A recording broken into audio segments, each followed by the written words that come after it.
고린도전서 15장 19절에 이렇게 말씀합니다. 만일 그리스도 안에서 우리가 바라는 것이 다만 이 세상 삶뿐이라면 모든 사람 가운데 우리가 더욱 불쌍한 자라. 그러니까 부활이 없고 이 세상을 살다 죽으면 끝이라고 한다면 모든 사람 가운데 우리가 정말 불쌍한 사람이라는 거예요. 부활이 없으면. 그런데 우리가 생활하면서 부활에 대한 이 인식, 이 부활에 대한 것을 우리가 얼마나 생각하며 살아가고 있느냐를 질문해야 된다는 거예요. 부활에 관해서 부활절만 잠깐 생각하는 게 아니라 부활절이 지나고 나서 또 부활에 대해서 우리가 잊고 살아간다면 아무 의미가 없다는 거예요. 부활이 전제되지 않은 신앙은 사실 의미가 없습니다. 바울이 말한 것처럼 부활이 없으면 우리는 정말 불쌍한 사람이에요. 그리스도인들의 신앙은 부활에 항상 초점을 맞춰야 한다는 것을 계속해서 성경은 가르쳐주고 있습니다. 그러므로 부활이 없으면 우리는 신앙의 의미를 찾을 수가 없습니다. 여러분, 흥미로운 건 많은 사람들이 부활에 대해서 별로 의식하지 않아요. 생각하지 않아요. 그런데 예수 믿고 천국 가는 것에는 관심이 많아요. 이게 굉장히 웃긴 얘기예요. 사실 천국 가는 것보다 더 중요한 게 부활이란 말이에요. 부활에 대한 확신이 없는데 어떻게 천국을 갈 수 있냐는 거예요. 부활에 대한 확신이 불분명한데 자기는 천국 갈 수 있다라는 확신을 가질 수 없다라는 거예요. 이건 성경적이지 않습니다. 왜냐하면 부활에 대한 확신이 있는 사람만이 천국에 대한 소망이 있단 말이에요. 많은 사람들이 그런 얘기해요. 우리 교회는 십자가를 많이 강조한다고. 우리 교회는 십자가를 강조한다고 이야기합니다. 그런데 그 십자가가 과연 부활을 전제로 한 십자가냐는 거예요. 로이드 존스 목사님께서 이런 말씀을 하셨어요. 그 설교가 바른 설교인지 아니면 거짓 설교인지를 우리가 구별할 수 있는 중요한 기준이 있다는 거예요. 그 기준이 뭐냐? 그것은 잘못된 얘기를 하는 것인지를 찾아보는 게 아니라 해야 될 말을 하는지를 찾는 것이다. 그 설교에서 잘못된 것을 찾는 게 아니라 그 설교에서 정말 해야 될 말들을 꼭 하느냐. 그게 바른 설교인지 거짓 설교인지를 나누는 기준이라는 거예요. 십자가에 대해서 이야기합니다. 그리고 고난에 대해서 이야기해요. 그런데 그 고난과 그 십자가를 이야기할 때 반드시 부활을 이야기해야 된다는 거예요. 아니면 부활이 전제돼 있어야 된다는 거예요. 부활에 대한 소망 없이 우리가 십자가만 그냥 이야기하면, 고난만 이야기하면 그게 뭐냐? 그건 고행이에요. 고행. 카톨릭이 말한 고행주의입니다. 미션이라는 영화가 있습니다. 미션이라는 영화. 이 영화는 로버트 드니로라는 사람이 나오고 제레미 아이언스라는 유명한 배우가 나와요. 기독교인들도 많이 봤던 영화인데 사실은 이 영화는 천주교 영화입니다. 로버트 드니로가 살인자예요. 그런데 이 로버트 드니로가 자기의 죄 문제를 해결하기 위해서 어떻게 하냐? 이 원주민이 살고 있는 그 밀림에서 자기가 그동안 죄를 지었을 때 사용했던 그런 칼이라든가 무기들을 뒤에다가 그물에다가 잔뜩 짊어져요. 그리고 그걸 메고 산을 계속 기어 올라가요. 그 칼들과 그런 죄를 상징하는 그것들을 들고 올라가다 미끄러지고 올라가다 미끄러지고 올라가다 미끄러지고 계속 그걸 반복합니다. 그러면서 어떻게 해요? 고행을 하는 거예요. 고행을. 자기의 고난을 겪는 거예요. 그러면서 자기의 죄가 용서받는다는 그 확신이 들 때까지 계속 올라갔다가 미끄러지고 올라가면서 미끄러지고 올라가면서 미끄러져요. 이게 얼마나 잘못된 교리예요. 자기의 죄를 자기의 고난으로, 고행으로 그 죄를 해결할 수 있다라고 여기는 영화가 바로 미션입니다. 이 미션. 오늘날 우리에게 있어서 소위 이 고난, 이 십자가를 이야기하는데 거기에 우리가 고난을 이야기하고, 여러분 십자가를 지세요. 여러분 우리가 고난을, 예수 그리스도와 함께 고난을 당해야 됩니다. 이런 이야기를 하면 굉장히 고상한 신앙인 것처럼 이야기를 해요. 근데 문제는 뭐냐면 거기에 부활을 얘기하지 않으면 문제가 된다라는 거예요. 그건 잘못됐다라는 거예요. 부활을 강조하지 않으면 안 된다라는 거예요. 우리가 십자가를 지는 건 왜 지냐면, 우리가 왜 고난을 함께 그리스도와 참여하냐면 이미 구원받았기 때문에, 그 그리스도의 그 고난에 의해서 우리가 구원의 은혜를 받았기 때문에 그것에 대한 감격으로 우리가 고난을, 십자가를 함께 지는 거지, 고난과 십자가를 통해서 내 죄를 용서받으려고 지는 게 아니라는 거예요. 그러니까 부활에 대한 확신도 없이 신앙생활하는 사람들의 특징이 뭐냐? 끝까지 인내할 수 없다라는 거예요. 이 부활에 대한 확신이 없으면 끝까지 인내할 수 없습니다. 끝까지 인내하지 못하는 이유가 뭐냐? 우리 안에 부활에 대한 확신이 없기 때문이에요. 내가 하나님의 말씀을 끝까지 붙잡고 인내하면 어떻게 해요? 하나님이 나를 살리시겠다, 하나님이 나를 반드시 구원할 수 있겠다라는 그 확신이 있단 말이에요. 하나님께서 나를 복되게 하실 거야, 반드시 하나님께서 나를 회복시키실 거야 라는 부활에 대한 확신이 있으면 중도에서 포기하지 않습니다. 그런데 우리가 끝까지 포기하지 않고 인내하게 되는 동기는 어디서 나옵니까? 부활에 대한 확신에서 나오는 거예요. 이건 믿음으로 우리에게 주어진 겁니다. 하나님의 그 신실하심에 대한 믿음, 부활에 대한 그 믿음, 그게 우리에게 주어지니까 이제 내 삶에 말씀을 따라갈 때 고난이 오고 어려움이 오더라도 끝까지 인내할 수 있는 거죠. 그래서 우리가 신앙생활을 열심히 하고 아무리 우리가 헌신적으로 봉사를 한다 할지라도 그 봉사와 그 열심 가운데 부활에 대한 소망 그리고 믿음이 없으면 그냥 가라앉는 배와 같은 거예요. 그 신앙생활은 그냥 가라앉는 거예요. 부활이 없으면.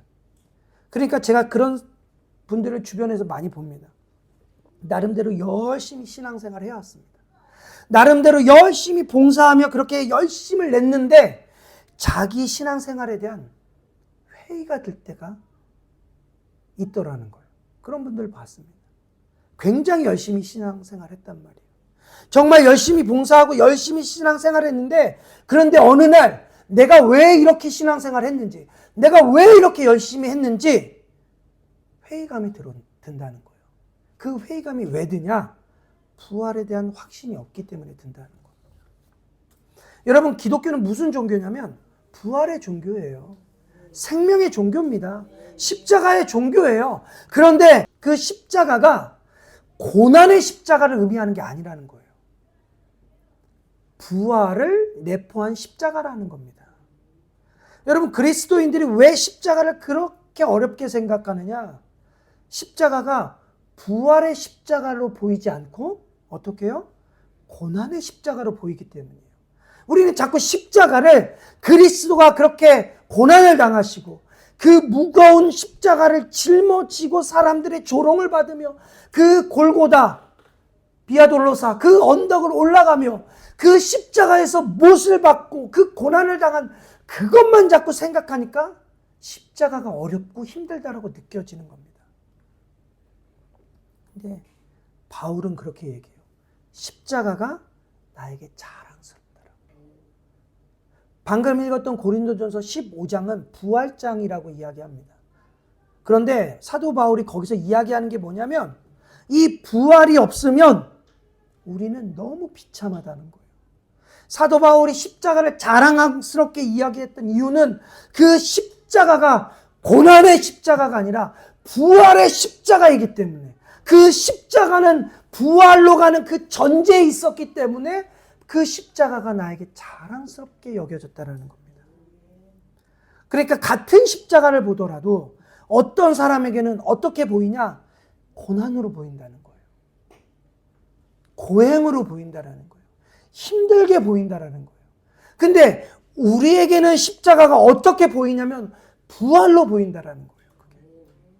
바울에게 있어서 십자가는 부활로 보였습니다.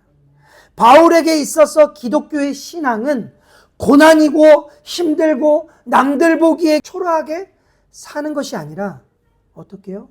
십자가의 부활의 영광이 날마다 승리로 보여지며 날마다 승리로 자기의 삶에 그렇게 적용되어졌다라는 거예요. 우리도 십자가가 그렇게 보여져야 됩니다. 그래서 기독교 신앙의 핵심은 뭐예요? 부활이에요, 부활. 이게 우리에게 심장과도 같은 겁니다, 부활은. 그러면 예수님의 이 부활에 대한 신앙 고백이 주는 의미가 뭐냐는 거죠. 예수님의 십자가의 죽으심, 지난주에 우리가 살펴봤던 그 죽으심과 부활은 마찬가지로 역사적 사실이라는 거예요. 우린 그걸 고백하고 있는 겁니다, 날마다. 예수 그리스도의 그 죽으심과 부활한 이 사건은 역사적 사건이라는 거예요. 가짜가 아니라는 거예요. 허구가 아니라는 거예요. 지어낸 이야기가 아니라는 거예요. 이걸 우리가 늘 고백하고 있는 겁니다. 당연한 얘기잖아요. 당연히 우리는 그걸 인정합니다. 그리고 믿습니다 라고 이야기합니다. 근데 오늘날 단순히 교회 열심히 다니고 봉사하면 천국 간다라고 이야기하는데 그렇지 않습니다. 그렇게는 천국 못 갑니다. 여러분들 교회에서 시키는 대로 열심히 봉사만 하면 천국 갈 수 있다라고 교육을 받았다면 그건 잘못된 거예요. 여러분들 만약 그렇게 되면 여러분들은 그런 신앙을 하게 되면 결국 뭐만 되냐면 종교의 노예밖에 될 수 없어요.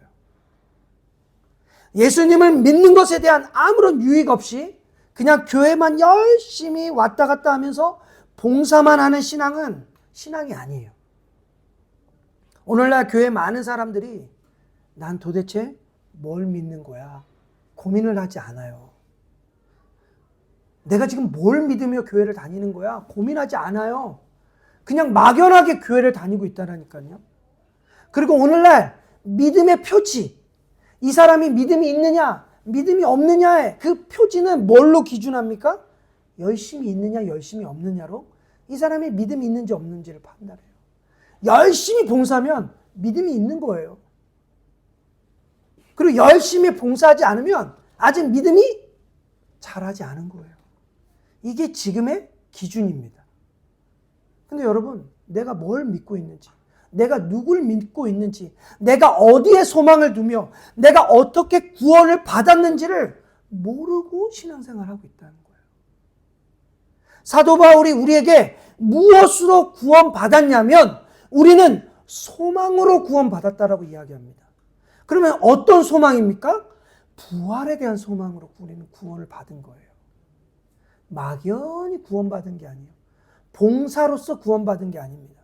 그러면 우리는 왜 예수님의 부활을 고백해야 되냐? 그 이유는 예수님의 부활이 전제될 때 비로소 본디오 빌라도에게 고난을 받으사 십자가에 못 박혀 죽으시고가 의미가 있게 되는 거예요. 왜 예수님이 고난을 당하시고 왜 예수님이 부활하셨냐는 거예요. 목적이 분명히 있어야 되는 거예요. 예수님께서 그냥 십자가에서 죽으셨어요. 부활 없이. 그럼 그냥 끝이에요. 그냥 끝난 거예요. 아무 의미가 없습니다. 그냥 죽고 끝난 거예요. 그렇잖아요. 여러분 아이들에게 물어봐요. 왜 공부해? 왜 열심히 너는 그렇게 열심히 공부하는 거야? 그냥요. 이러면 아무 의미가 없잖아요. 분명한 목적이 있어야겠죠. 부활이 없는데 왜 여러분들은 열심히 신앙생활 하십니까? 부활이 없는데 예수 그리스도는 왜 죽으셨냐는 거예요. 부활이 없으면 우리는 그렇게 불쌍한 사람이라니까요. 바울의 표현처럼 모든 사람들 가운데 부활이 없으면 가장 불쌍한 사람들이 저와 여러분들입니다. 우리가 부활에 대한 기대감, 부활에 대한 소망이 없다라고 한다면 오늘 같은 이날 야외로 나가야죠. 좀 쉬어야죠. 하고 싶은 거 해야죠. 그런데 왜 우리가 교회에 오냐는 거예요. 왜 우리가 하나님의 부르심 앞에 오늘 이 자리에 나와 하나님 앞에 예배하냐는 거예요. 부활이 있기 때문이라는 거예요. 부활에 대한 소망 때문에 우린 그렇게 하는 거죠. 이게 우리에게 목적인데 이건 종교적인 의무가 아니라는 거예요. 여러분 종교적인 의무 때문에 이제껏 여러분들이 교회에 다니셨다라고 한다면 이건 정말로 시간 낭비하는 거예요. 여러분, 제가 왜 이렇게 예배하고 제가 왜 이렇게 이제 목회를 하게 되냐면 그건 여러분들의 시간이 아깝기 때문에 그런 거예요. 무슨 말씀인지 아세요? 여러분들에게 봉사시킬 수 있어요. 여러분들에게 막 헌신을 많이 요구할 수 있습니다. 그런데 그렇게 해가지고는 여러분들의 시간을 낭비하는 거라니까요. 여러분들에게 있어서 먼저 내가 뭘 믿는지, 무엇에 소망을 두고 있는지, 여러분들이 어떻게 구원을 받았는지 그것을 모르고 신앙생활을 하는 건 시간 낭비라니까요, 여러분들의. 그래서 저는 여러분들의 시간 낭비를 하지 않기 위해서 이렇게 하는 거예요. 여러분들의 시간이 아깝기 때문이에요. 저의 시간이 아깝기 때문에 우리는 먼저 내가 뭘 믿고 있는지, 어디에 소망을 두는지, 어떻게 구원을 받았는지, 그 하나님은 어떤 분인지를 먼저 알고 나서 우리는 그것을 기초로 우리의 헌신이 나오는 거라는 거예요. 우리가 지난주에 살펴봤던 것처럼 예수님의 그 고난이 본디오 빌라도에 의한 것임을 우리가 왜 고백했냐면 역사적 사실이기 때문에 우리가 고백한 것처럼 오늘 부활도 역사적 사실을 우리가 믿기 때문에 고백한다라는 거예요. 예수님께서 부활하신 것이 역사적으로 이 시간 세계 안에 들어오셔서 부활하셨다라는 걸 우리는 고백하는 겁니다. 그래서 우리도 부활할 것을 믿을 수 있는 논리적인 근거가 뭐예요? 예수님이 실제적으로 부활하셨기 때문에 우리도 실제적으로 부활한다라는 거예요. 사람들이 너 어떻게 믿는데 부활을? 예수 그리스도가 이 역사 가운데 실제로 부활하셨기 때문에 나도 그분이 오실 때 실제적으로 부활할 것을 믿는다라는 거예요. 우린 이렇게 고백하고 그렇게 말할 수 있는 겁니다. 그래서 예수 그리스도의 역사적 부활이 의미가 있는 거예요. 그리고 그 역사적 부활에 우리도 참여하게 된다라는 겁니다. 근데 사탄은 기독교 역사 속에서 이 예수 그리스도의 부활을 계속 믿지 못하도록 방해하고 있습니다. 계속 방해하고 있습니다. 교회에서 안에서 이 자유주의 신학자들이 이 예수 그리스도의 역사적 부활을 계속 부정하게 만들어요. 그러니까 예수 그리스도의 역사적 고난, 그리고 십자가, 이건 내가 믿겠다 이거예요. 자유주의 신학자들이. 그분이 십자가를 지셨고 죽으신 건 믿어. 그런데 뭘 동의하지 않냐면 부활을 동의하지 않아요. 많은 자유주의 신학자들이. 그러니까 이게 믿어지지 않아요. 믿어지지 않으니까 어떻게 해요? 그러면 믿는다고 치자? 이런 식으로 나가고 있어요. 자유주의 신학자들은 대부분 예수 그리스도의 역사적 사실과 부활을 믿지 않아요. 그런데 자유주의 신학자들 중에서 역사적으로 예수님이 십자가를 지셨고 그런데 예수 그리스도가 부활한 것은 내가 믿지 못하겠어 라는 또 부류가 나왔어요. 그래서 나는 예수 그리스도의 부활은 못 믿겠어. 대신에 믿는다고 칠게 라고 하는 주의가 나왔는데 그게 뭐냐? 신정통주의예요. 복잡하죠. 사탄은 이 자유주의 신학을 통해서 끊임없이 예수 그리스도의 역사적 부활을 믿지 못하게, 의심하게 우리로 하여금 만들고 왔습니다. 이 자유주의 신학자들은 예수님께서 역사적으로 고난당하고 십자가에 달리셨지만 실제로 죽은 게 아니라는 거예요. 실제로 죽은 게 아니라 어떻게 해요? 기절했대요. 기절했대요. 지난번에 우리가 영지주의, 가연설, 가짜로 예수님이 나타났다. 유령으로 나왔다. 너희들이 헛것을 본 거야 라는 가연설이 나타났잖아요. 이제는 기절설이 나왔습니다. 기절설. 예수님이 십자가에서 죽은 게 아니라 너무 고통 가운데 기절한 거예요. 그래서 사람들이 죽은 줄 알고 무덤에다가 묻은 거예요. 근데 예수님 깨어나 보니까 무덤인 거예요. 그래서 나온 거예요. 예수님 스스로. 기절설. 자유주의 신학자들은 이 오병이어의 기절을 어떻게 믿는지 아세요? 어떻게 바라보는지 아십니까? 5천 명이 모였어요. 밥을 먹어야 돼요. 시장에서. 때가 됐습니다. 근데 한 아이가 이 5천 명이나 되는 이 많은 사람들의 굶주림을 보면서 이 아이의 마음이 너무 안타까운 거예요. 그리고 이 아이의 그 마음으로 이 아이가 자기 도시락을 꺼낸 거예요. 그래서 우리 같이 나눠 먹어요. 이렇게 한 거예요. 그 모습을 어른들이 보고 양심의 가책을 느껴서 자기 도시락을 꺼낸 거예요. 그래서 나눠 먹은 거예요. 그러다가 남은 게 12광주리가 됐다라고 자유주의 신학자들은 보고 있는 거예요. 여러분, 예수님께서 역사에 실제로 존재하셨고 실제로 고난 당하셨고 실제로 죽으셨다가 실제로 부활하셨다라는 거예요. 이걸 인정합니다. 그리고 이 부분을 우리가 믿습니다. 그런데 성경은 어떻게 이야기하냐면 믿습니다라고 이야기하는 건 성경에서 나의 삶에 적용이 될 때까지가 믿습니다라는 거예요.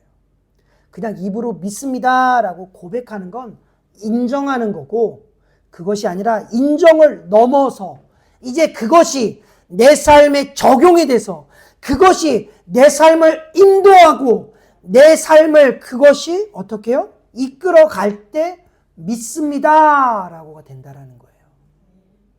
여러분들 성경에 나오는 사건을 인정하는 것과 믿는 건 다르다라는 거예요. 우리가 이성으로 이것을 인정하는 건 믿음이 아니에요. 로이드 존스 목사님께서 이 로마서를 강해하시면서 설교하시면서 지적으로 우리가 받아들이고 인정하는 건 믿음이 아니다라고 이야기합니다. 왜냐하면 예수님이 역사적으로 그러했어요. 이건 인정할 수 있다라는 거예요. 근데 이게 믿음이 아니라는 거예요. 왜냐하면 이 사건들이 우리의 인생에 영향을 주느냐 안 주느냐 이게 중요하다라는 거예요. 이 예수님의 이 역사적 사건들이 내 삶에 영향을 미치고 있느냐는 거예요. 내가 그분과 연합되어 있냐는 거죠. 이 질문을 던져야 된다라는 거예요. 여러분 재밌는 게요. 오늘 본문을 보세요. 예수님이 십자가에 못 박히시고 부활하셨다는 말이에요. 그 사건을 당시에 대제사장들이 알았습니다. 마태복음 오늘 우리가 읽은 내용 중에 경비병들이 제사장에게 갑니다. 그리고 예수님이 그 부활하신 사건을 이야기하죠. 그런데 이 앞장에 27장에 보면 대제사장들과 바리새인들이 예수님께서 죽은 후 3일 만에 부활하시겠다라고 한 그 말씀을 기억한 거예요. 그 예언을 기억한 거예요. 그래서 어떻게 하냐면 빌라도에게 요청합니다. 경비병을 무덤 앞에 세워달라고.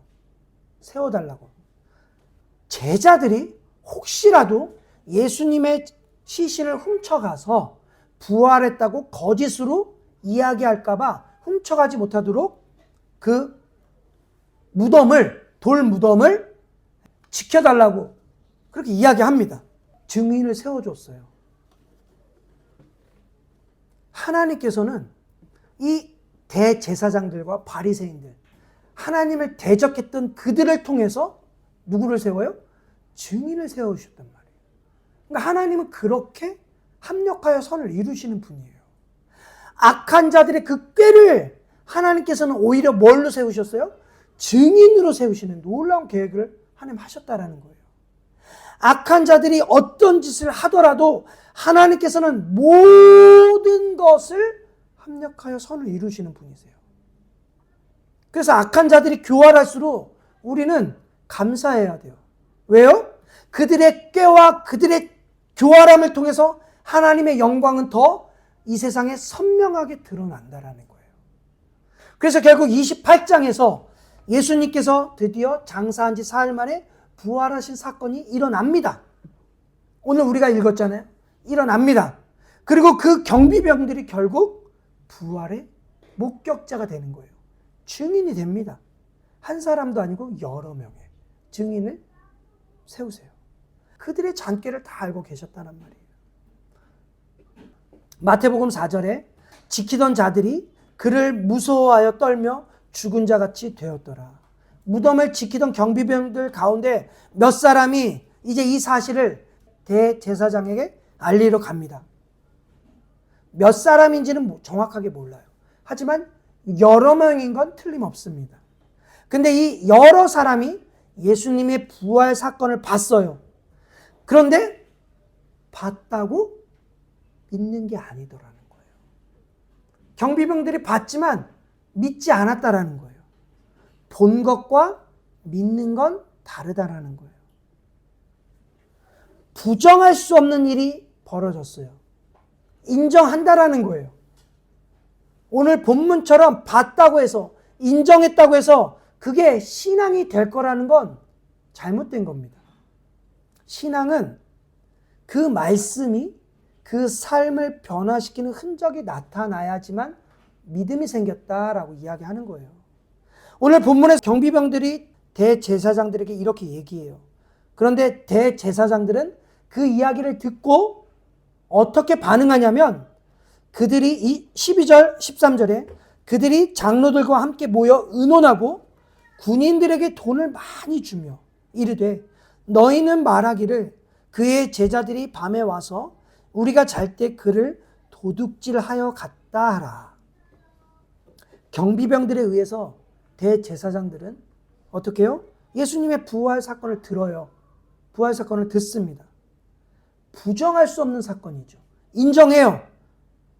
대제사장들이 목격하진 않았지만 그 사건을 목격했던 그 증인들의 이야기를 들었지만 어떻게 해요? 안 믿어요.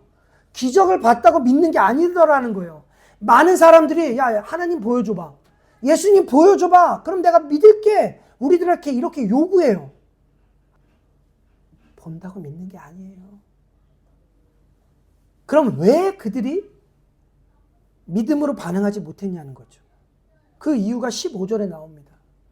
군인들이 돈을 받고 가르친 대로 하였으니 이 말이 오늘날까지 유대인들 가운데 두루 퍼지니라. 왜 이들이 믿음으로 반응할 수 없었냐? 군인들은 돈 때문에, 대제사장들은 자기의 종교적 야심 때문에 믿음으로 반응되지 못했다라는 거예요. 여러분, 설교를 들어도 왜 믿음으로 반응되지 못하느냐? 아무리 좋은 설교를 듣고 아무리 논리 정연해도 왜 그것이 믿음으로 반응하지 않느냐? 그건 우리도 대제사장들과 경비병들처럼 우리 안에 그런 태도가 있기 때문이에요. 납득은 돼요. 인정을 할 수 있다는 거예요. 근데 문제가 뭐냐면 내 욕심을 포기할 수 없기 때문이에요. 내가 가지고 있는 현실의 문제를 포기할 수 없기 때문에 믿음으로 반응되어지지 않는다라는 거예요. 내가 하나님의 말씀을 따르면 내가 포기할 게 너무 많다라는 거예요. 그래서 믿음으로 반응할 수 없다라는 겁니다. 믿음은 결코 기사와 이적을 눈으로 본다고 생기는 게 아니에요. 믿음은 선물이지 결단이 아니에요. 받기 때문에 믿고 성도가 되는 게 아니라 믿음은 삼위일체 하나님이 주시는 거예요. 그래서 우리는 솔라 그라티아, 오직 은혜로 받는다라는 거예요. 그러니까 예나 지금이나 사람들이 하나님께서 살아 계신 거 보여주면 믿겠다라고 하지만 우리는 그런 것에 애쓸 필요가 없어요. 우리 스스로 보여줄 수도 없고 성경의 기록처럼 본다고 믿는 게 아니더라는 거예요. 흥미롭게도 여러분, 유대인들은 예수님께 계속 이야기했습니다. 당신이 구약에서 말한 선지자입니까? 메시아입니까? 우리에게 표적을 보여주세요. 당신이 맞는지 표적을 보여주세요. 그래서 예수님께서 표적을 수도 없이 보여주셨잖아요. 눈먼 자를 눈을 뜨게 하시고, 갇힌 자를 자유케 하시고, 병든 자를 고쳐주시고, 귀신 든 자를 해방시키시고, 수많은 그런 기사와 이적들을 보여줬음에도 불구하고 봤는데 유대인들이 봤는데 유대인들이 믿었습니까? 안 믿어요. 기적을 봤다고 믿는 게 아니더라는 거예요. 그러니까 예수님께서 뭐라고 말씀하시냐? 그들을 향하여 악하고 음란한 세대라고 이야기해요. 악하고 음란한 세대가 무슨 뜻이냐? 믿을 의향이 없는 세대라는 거예요. 아무리 타당성 있는 이야기를 하고 아무리 기적과 이적을 본다 할지라도 믿을 의향이 없는 세대라는 거예요. 믿을 의향이 없는 태도라는 거예요. 그렇기 때문에 그들에게 보여줄 건 뭐냐? 요나의 기적밖에 없다는 거예요. 마태복음 16장 4절에 악하고 음란한 세대가 표적을 구하나 요나의 표적밖에는 보여줄 표적이 없느니라. 요나의 표적이 뭐냐? 부활이라는 거예요. 예수 그리스도의 죽으심과 부활에 대한 이것밖에 보여줄 게 없다는 거예요. 부활의 역사성을 인정하는 거 여러분 중요합니다. 그리고 그것을 믿음으로 화합하는 거 이건 더 중요한 거예요. 우리가 많은 성경적 지식과 교리를 배우지만 그 배운 것을 듣고 잊어버리면 아무 유익도 되지 않는다라는 거예요. 여러분 그것을 듣고 믿음으로 순종으로 반응할 때라야만 이게 우리에게 유익이 되는 거예요. 여러분 주님 부활하셨습니다. 근데 예수님 어떻게 부활하셨어요? 삼위일체로 부활하셨죠. 그러면 예수님을 부활케 하신 그 삼위일체 하나님을 우리가 믿는 하나님이라고 한다면 우리는 그리스도의 그 고난에 참여하는 것 이것을 두려워할 필요가 없어요. 왜요? 예수 그리스도를 살리신 분이 누구세요? 삼위일체 하나님이세요. 그러면 예수님을 살리신 그 삼위일체 하나님이 우리를 동일하게 살리실 거라는 거예요. 그런데 예수님을 부활시킨 그 하나님, 삼위일체 하나님이 우리 안에 있다는 것을 감지하며 살아가지 못하니까 어떻게 해요? 문제가 생기는 거예요. 무슨 말씀인지 아세요? 우리가 믿는 그 삼위일체 하나님을 우리의 삶에서 감지하며 느끼며 살아가지 못하니까 우리가 자꾸 문제가 생기는 거예요. 여러분 한국교회가 왜 이렇게 무기력하고 왜 이렇게 아무것도 아닌 존재가 됐냐? 건물은 으리으리하고 교인의 숫자는 바글바글한데 왜 이렇게 무능한 교회가 됐냐? 하나님을 감지하며 살아가지 않는다니까요. 하나님을 느끼며 살아가지 않는다니까요. 부활의 소망을 십자가의 고난과 연합해서 고난 가운데 비참하게 힘들게 힘들어 왜 이렇게 내 삶이 힘들어 이렇게 살아가는 게 아니라 그리스도의 그 십자가와 그 고난에 참여해서 내 삶이 고난 가운데 있지만 어떻게 해요? 부활의 소망을 갖고 힘있게 능력있게 세상이 감당할 수 없는 그 믿음으로 삼위일체 하나님을 느끼며 살아가는 그 성도들이 없으니까 교회가 무기력한 거예요. 여러분 대한민국이 건국할 당시에 기독교인은 0.3%였습니다. 그 0.3%가 대한민국의 국회를 세웠고요. 국회를 세우면서 가장 먼저 뭐 했습니까? 예배를 드렸어요. 기도했습니다. 0.3%가. 근데 지금은 기독교 인구가 0.3%가 아니잖아요. 20, 30% 수십 배가 됐잖아요. 근데 왜 이렇게 무능력하냐는 거예요. 왜 그런 거예요? 부활에 대한 신앙이 없기 때문에. 부활에 대한 확신이 없기 때문에. 여러분 0.3%라도 이 부활에 대한 신앙만 있어도 세상이 감당하지 못한다니까요. 사도행전 5장에 보면 사도들이 하나님의 뜻을 이루기 위해서 그들의 삶을 어떻게 해요? 십자가를 지며 고난 가운데 그렇게 살아가요. 그런데 공회에 붙잡혀서 모진 신문을 당합니다. 생명의 위협을 받죠. 채찍질을 당하죠. 그런데 그럼에도 불구하고 사도들이 절망하지 않아요. 나오면서 뭐라고 이야기하냐면 사도행전 5장 41절에 그들이 공회에 잡혀서 신문을 당하고 채찍질을 당하고 나서 풀려나면서 이렇게 고백합니다. 사도들은 그 이름을 위하여 능욕받는 일에 합당한 자로 여기심을 기뻐하면서 공회 앞에 떠나니라. 어떻게 해요? 기뻐하며 떠난다는 거예요. 왜 기뻐하냐는 거예요. 부활에 대한 소망이 있기 때문이에요. 내가 예수 그리스도의 이름으로 능욕받고 채찍질 당하고 고난 당하고 십자가를 당하고 어려움을 당한다 할지라도 왜 기뻐하냐면 부활이 있기 때문에. 하나님이 나를 살리시고 하나님이 나를 구원하시고 하나님이 이 고난 가운데서 나를 죽이시고 죽음으로 끝나는 가장 비참한 인생이 아니라는 것을 알았기 때문에 그들은 타협하지 않고 기뻐했다라는 거예요. 이들의 이 위대함의 삶이 어디서 나오냐는 거예요. 그들에게 있었기 때문이 아니에요. 사도들이 우리들보다 인내함이 컸고 성격이 좋았고 그런 게 아니라니까요. 그들에게 있는 게 아니라 예수 그리스도께 있었다니까요. 부활하신 예수 그리스도와 연합되었기 때문에 이 위대한 삶을 살 수 있었습니다. 오늘날 기독교의 부족함은 바로 여기에 있습니다. 부활에 대한 신앙이 없기 때문에. 우리 삶에서 날마다 우리를 살리시고 우리를 부활시킨 이 놀라우신 주님의 은혜를 어떻게 해요? 우리는 다시 봐야 돼요. 그러기 위해서 우리는 어떻게 해야 됩니까? 기도해야 됩니다. 하나님께서 나를 살리실 거라는 그 믿음이 있다라고 한다면 우리는 하나님 앞에 기도해야 됩니다.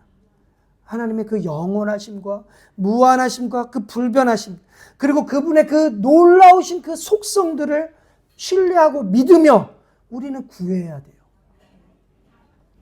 우리들이 이 기도를 회복하면 우리 삶 속에서 이 부활에 대한 놀라운 간증을 우리도 동일하게 하며 살아가게 될 것입니다. 그리고 세상은 우리로 하여금 감당할 수 없게 될 거예요.